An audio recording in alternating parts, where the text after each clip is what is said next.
Dice de la siguiente manera: oyéndolo Jesús, se apartó de allí en una barca a un lugar desierto y apartado, y cuando la gente lo oyó, le siguió a pie desde las ciudades. Y saliendo Jesús, vio una gran multitud y tuvo compasión de ellos, y sanó a los que de ellos estaban enfermos. Cuando anochecía, se acercaron a él sus discípulos diciendo: el lugar es desierto y la hora ya pasada, despide a la multitud para que vayan por las aldeas y compren de comer. Jesús les dijo: no tienen necesidad de irse, dadles vosotros de comer. Y ellos dijeron: no tenemos aquí sino 5 panes y 2 peces. Él les dijo: traédmelos acá. Entonces mandó a la gente recostarse sobre la hierba, y tomando los 5 panes y los 2 peces, y levantando los ojos al cielo, bendijo y partió y dio los panes a los discípulos, y los discípulos a la multitud, y comieron todos y se saciaron, y recogieron lo que sobró de los pedazos, 12 cestas llenas. Los que comieron fueron como 5,000 hombres, sin contar las mujeres y los niños. En esta tarde, Dios, te damos gracias porque nos permites estar en tu casa. Dios, gracias por la bendición de la vida, gracias por la presencia de tu Espíritu Santo. Gracias, Señor, por estar con nosotros en esta tarde. El motivo de esta reunión, Dios, eres tú. Adorarte y bendecirte. El motivo de esta reunión, Señor, glorificar tu nombre, Padre. Pero también queremos que en esta hora, Dios, nos hables a nuestro corazón. Habla a nuestro ser. Danos de tu gracia, danos de tu sabiduría, entendimiento, Señor. Y que en esta hora, Dios, mientras hablamos tu palabra, sea tu Espíritu Santo, Dios, quien esté redarguyendo cada uno de los corazones. Te doy gracias, Señor, porque eres bueno. Habla, Señor, a nuestra vida. Habla, Dios, a nuestro corazón. Y que en esta mañana, Dios, lo que tengamos que hablar, Dios, sea viniendo de ti, Señor, fluyendo del cielo, Dios, de tu presencia a nuestra vida, Dios, a esta iglesia. Te doy gracias por la básica rama santo. Te doy gracias por la presencia de tu Espíritu Santo. En el nombre de Jesús, en el nombre de Jesús te honramos, Señor, y te bendecimos. Qué preciosa palabra Dios nos da en este día, como iglesia a nosotros. Dios siempre está pendiente de nosotros y quiere siempre lo mejor para su iglesia. Este milagro del cual narra este capítulo de Mateo es un milagro, es el único documento en los 4 evangelios. Los que sabemos los evangelios, es el único documento que habla acerca de volúmenes de la importancia de la temprana iglesia. Habla de esta manera el evangelista. Por eso, familia, quiero mencionarles, decirles que estas alimentaciones nos recuerdan al milagro de Eliseo. Nos recuerdan la historia de este profeta en segundo libro de Reyes, capítulo 4, verso 42 al 44. En esta historia dice la Biblia que también Eliseo solo tenía 20 panes de cebada y los tenía para alimentar a 100 personas. Cuando mandó a su criado Eliseo distribuir el pan, dice la Biblia en segundo libro de Reyes que el criado protestó y dijo el criado: ¿cómo he de poner esto delante de 100 hombres? ¿Cómo solamente 20 piezas de pan voy a poner delante de 100 personas? No coincidía.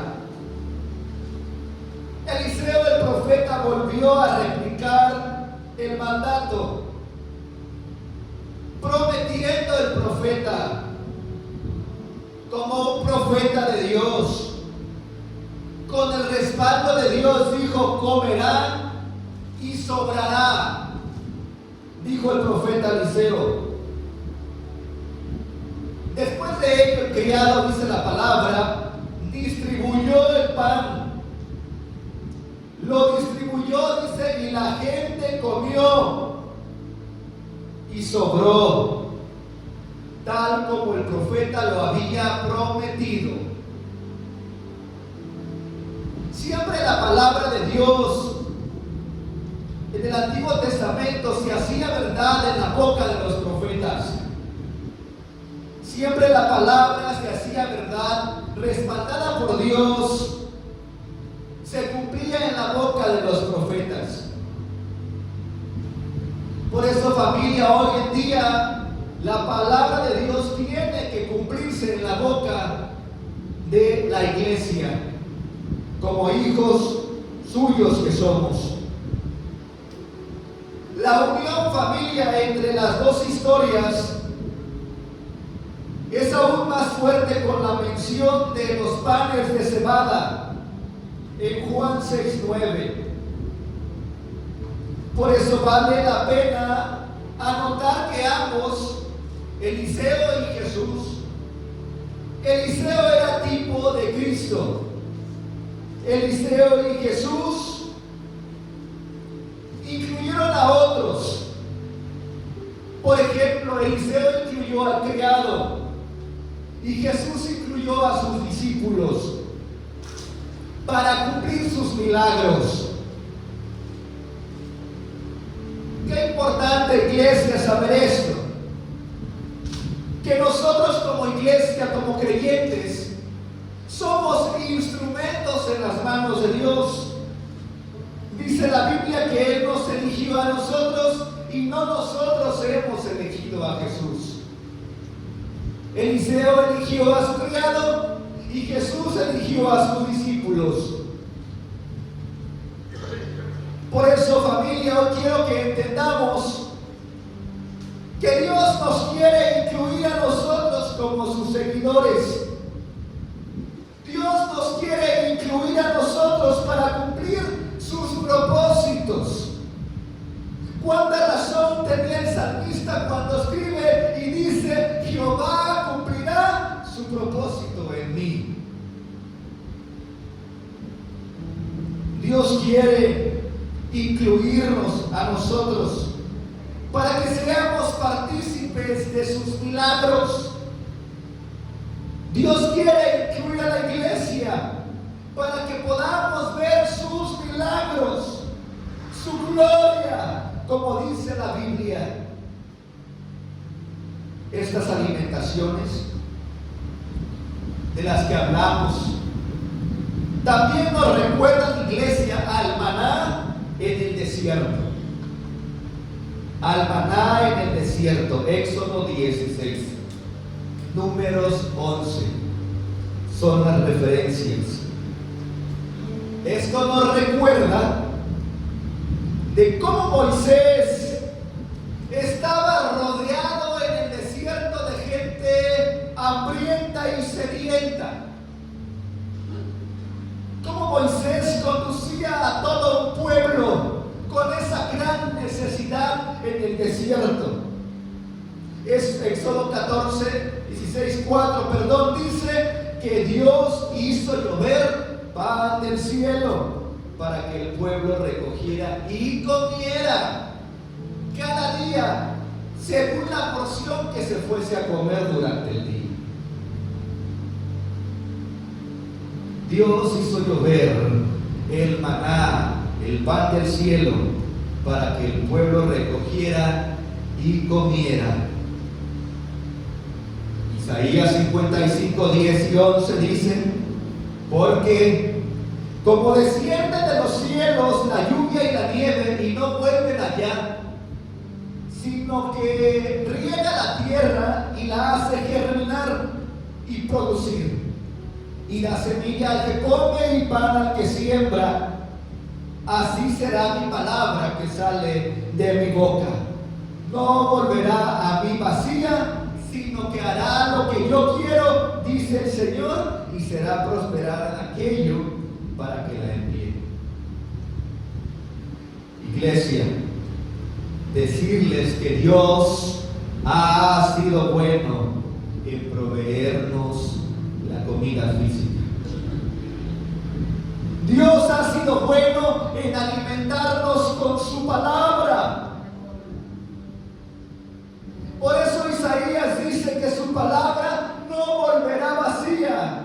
Isaías dice que su palabra cumplirá su propósito de saciarnos en todo tiempo.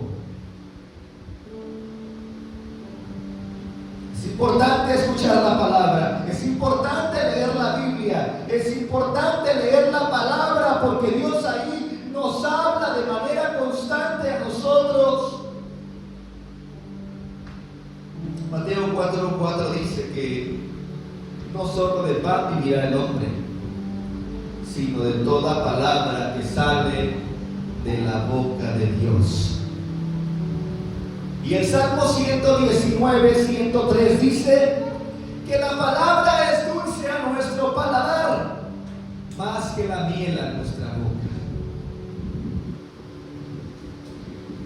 Por eso, iglesia, quiero en esta tarde decirles que la alimentación de los 5,000 es una historia de compasión. Porque Jesús vio a la muchedumbre y sintió compasión por ellos. Y aparte dice la Biblia que sintió compasión y sanó a aquellos de los que de ellos estaban enfermos. Estaba al pendiente de todo ello Cristo Jesús. Es por eso que Mateo capítulo 14, versículo 13 y 14 especifica de manera literal que Jesús sintió compasión de ellos.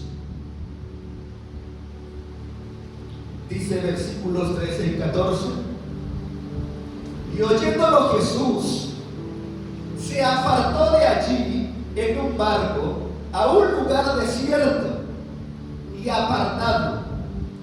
Y cuando las gentes lo oyeron, le siguieron a pie de las ciudades. Y saliendo Jesús, vio gran gentío y tuvo compasión de ellos. Y sanó a los que de ellos estaban enfermos. Mateo aquí, iglesia, no explica la razón por la que Jesús se aparta. La palabra apartar ocurre 5 veces en los capítulos anteriores. Y ocurre cada vez como una respuesta al peligro. Por ejemplo, el Evangelio de Mateo dice que los magos se apartaron por otro camino. También dice que José se apartó a Egipto. También dice que José se apartó a Galilea. Y que Jesús se apartó cuando Juan fue arrestado. Y cuando los fariseos conspiraron para matarlo. Por eso en esta tarde les menciono que también el retirarse pudo haber sido por lamentación por la muerte de Juan el Bautista, el primo de Jesús, el familiar de Jesús, el pariente. Porque el Bautista había llegado, había venido para preparar el camino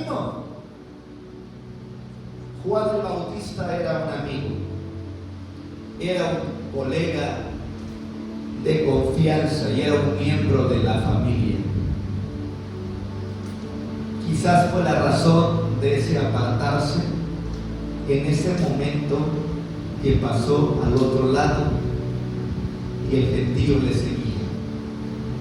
Se apartó Jesús porque quizás Jesús necesitaba un tiempo a solas, necesitaba un tiempo para llorar la muerte de su familiar.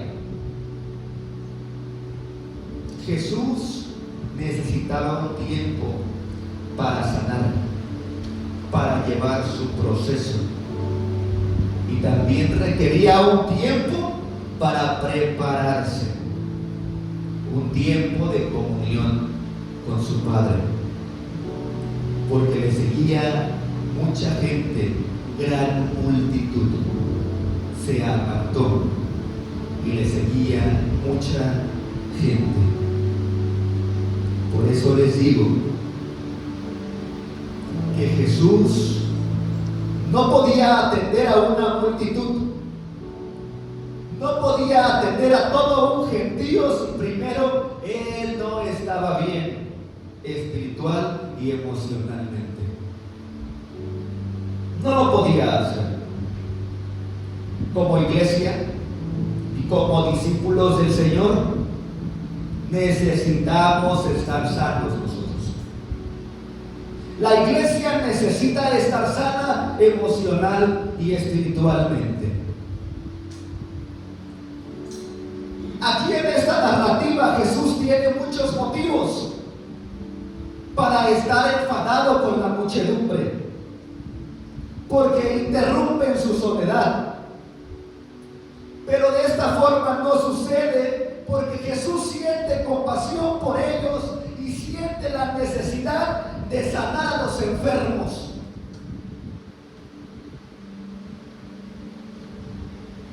Por eso, familia, quiero decirles que Jesús estaba consciente en su apartarse de que había una multitud que atender. Él estaba consciente de su compromiso con el reino de su Padre.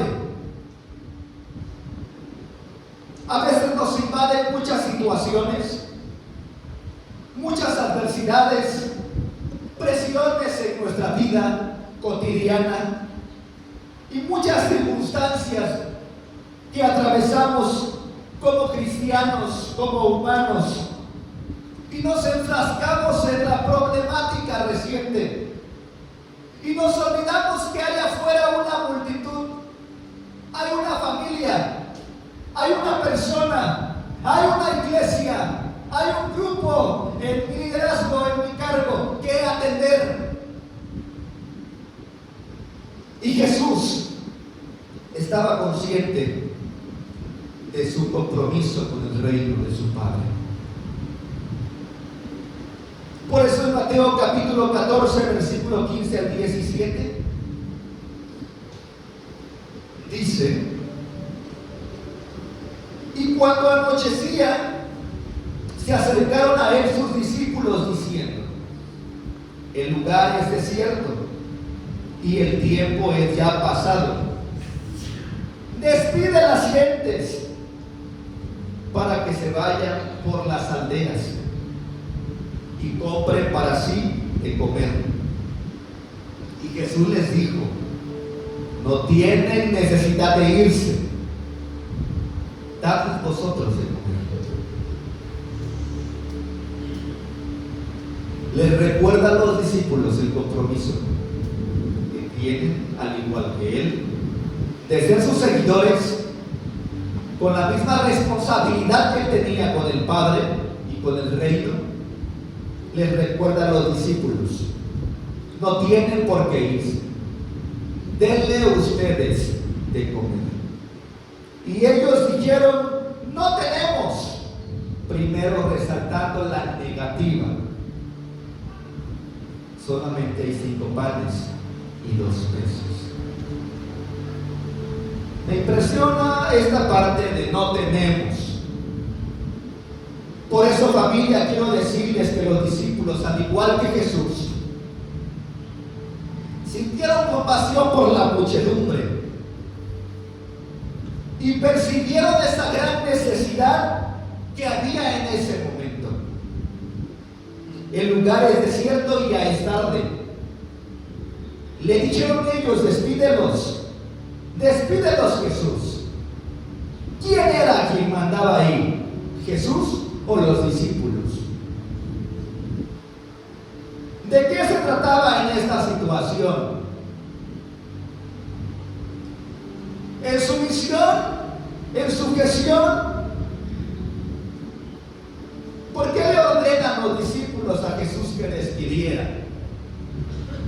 ¿Por qué se van por lo más fácil? ¿Por qué se van por la tangente?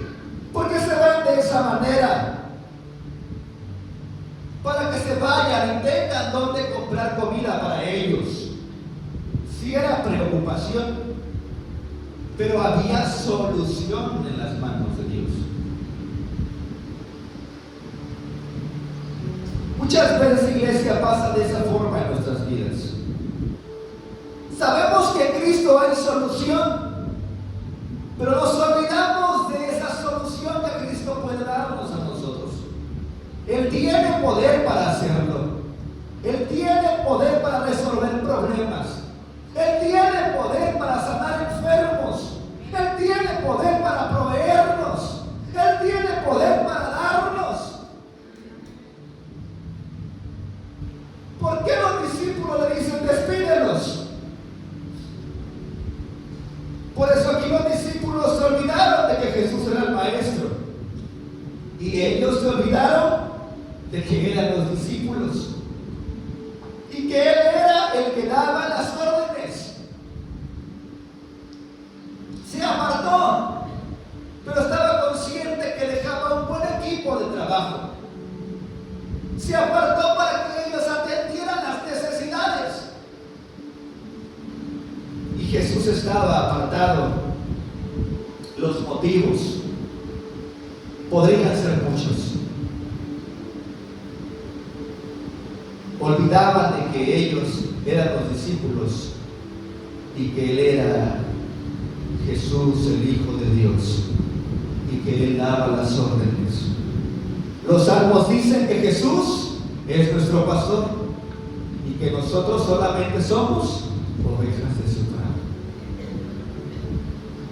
Así que, en otras palabras, Él es el que instruye. Él es el que instruye en nosotros. Y nosotros solamente nos corresponde obedecer. Como iglesia nos corresponde obedecer. Por eso quiero decirles que una multitud pronto se puede convertir en una muchedumbre agitada si no se maneja con cuidado. Recordemos que la atracción que Jesús ha generado entre la gente desaparecerá si tienen que marcharse hambrientos. La atracción que Jesús tenía con la multitud puede desaparecer si ellos se marchan hambrientos. Les correspondía a ellos y se fueron por lo más fácil. Es por eso que Jesús les dice a los discípulos: no se pueden ir, denles ustedes de comer. Denles ustedes de comer. Ellos tenían que reflexionar sobre su vida, sobre esa respuesta, contestación de Jesús. Tenían que reflexionar: ¿cómo le vamos a hacer para poder darle de comer a toda una multitud de 5,000 personas, sin contar mujeres y niños? Dadles vosotros de comer. Por eso aquí quiero referirles que Cristo alimentó a la multitud con el instrumento humano. Dadles vosotros vosotros, ustedes, mis discípulos, mis creyentes, mis hijos, mis seguidores, denles ustedes de comer. Dios nos ha dotado de capacidades. Dios nos ha dotado de sabiduría a nosotros como iglesia, como creyentes. Y Dios sabe que tenemos la suficiente inteligencia para hacer funcionar y resolver el tipo de situaciones que se les presentó a los discípulos. Por eso quiero decirles que la obediencia de los discípulos para este milagro era tan importante como nuestra obediencia para el reino de hoy. Los discípulos tenían que ser obedientes y darles de comer a toda esa gente. Yo sé que muchos van por la comida física y piensan ahorita en comida física. ¿Cómo les voy a suplir? ¿Tendré que trabajar día y noche? Vayamos reflexionando en lo espiritual. Cristo toma nuestra contribución, por modesta que sea, y la hace suficiente. Jesús a menudo toma lo que le traemos y lo multiplica.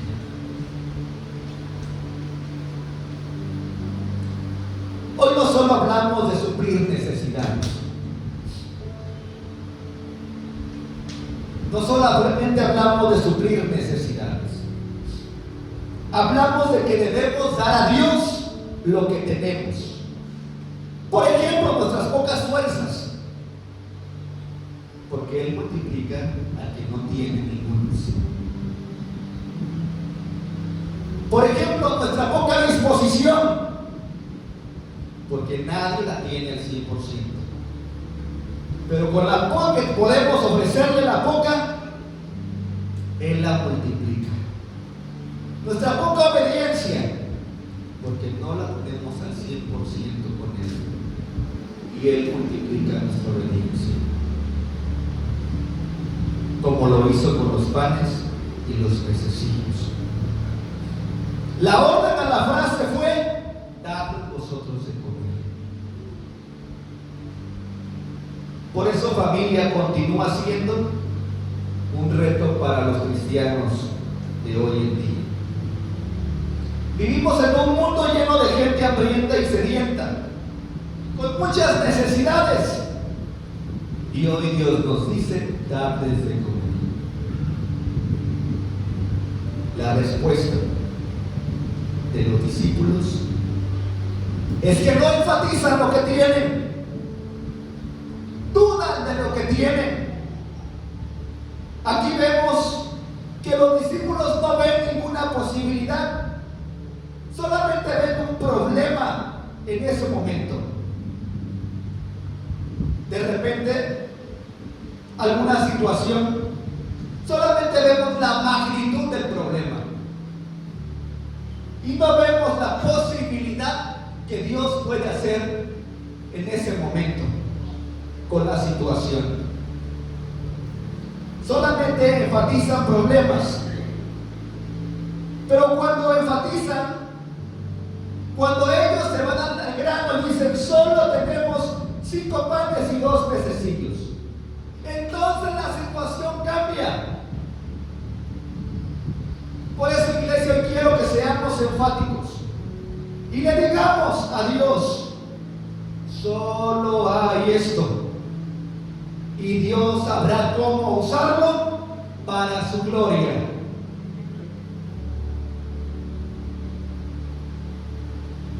En Mateo capítulo 14, 18 al 21, Él les dijo: traédmelos acá. Y mandando a las gentes recostarse sobre la hierba, tomando los 5 panes y los 2 pececillos, alzando los ojos al cielo, bendijo y partió y dio los panes a los discípulos, y los discípulos a las gentes. Y comieron todos y se saciaron y alzaron lo que sobró de los pedazos, 12 cestas llenas. Y los que comieron fueron como 5,000 hombres, sin las mujeres y los niños. Por eso quiero decirles que la frase, traérmelos acá, los discípulos llevaron panes y 2 peces y los pusieron en las manos de Jesús. Por eso en esta tarde, iglesia, quiero pensar que también cada uno de los discípulos, en ese momento, yo quiero pensar, sin decirlo de forma literal en la Biblia, que cada uno de ellos, así como tomó los 5 panes y 2 pececillos, tomó de la mano cada uno a los enfermos y lo llevó ante Jesús para que Jesús los tocase. Y que si Jesús pudo tocar a un leproso y sanarlo, entonces, ¿qué Jesús no puede hacer hoy con nosotros? Aquí está un niño, solamente con 5 panes y 2 peces. Lo llevó ante Jesús, a sus manos. Pero también dice la Biblia que entre ellos había enfermos, de los cuales Jesús sanó. Y me atrevo a decir que cada uno de los discípulos tomaron enfermos y los llevaron hacia Jesús, para que Jesús los tocase. Por eso, iglesia, decirle que Jesús acciona cuando los discípulos le traen los 5 panes y los 2 pececillos. Él no puede accionar si yo no vengo ante Él y le ofrezco y le pongo en sus manos mi poca disposición que yo tengo, mis pocas ganas que yo tengo, mis pocos recursos que yo tengo, mi enfermedad que yo tengo. Él no puede accionar si no accionamos nosotros primero. Es cierto que Dios conoce la necesidad, pero tenemos que accionar. Por eso hoy Jesús, iglesia, hoy Jesús nos está esperando a cada uno de nosotros, para que le traigamos lo que creemos que no es significativo para mí, que no es significativo para mí, porque Él lo quiere volver significativo. Él quiere multiplicar, Él quiere multiplicar. Le aseguro que aquí no estamos todos al 100% en muchas áreas de nuestra vida. Pues el porcentaje que tú tengas, venlo y deposítalo en las manos de Jesús para que Él lo multiplique. Porque solo así podemos llegar al 100%. Así que Él quiere multiplicar. La Biblia dice que Él multiplica las fuerzas al que no tiene ningunas.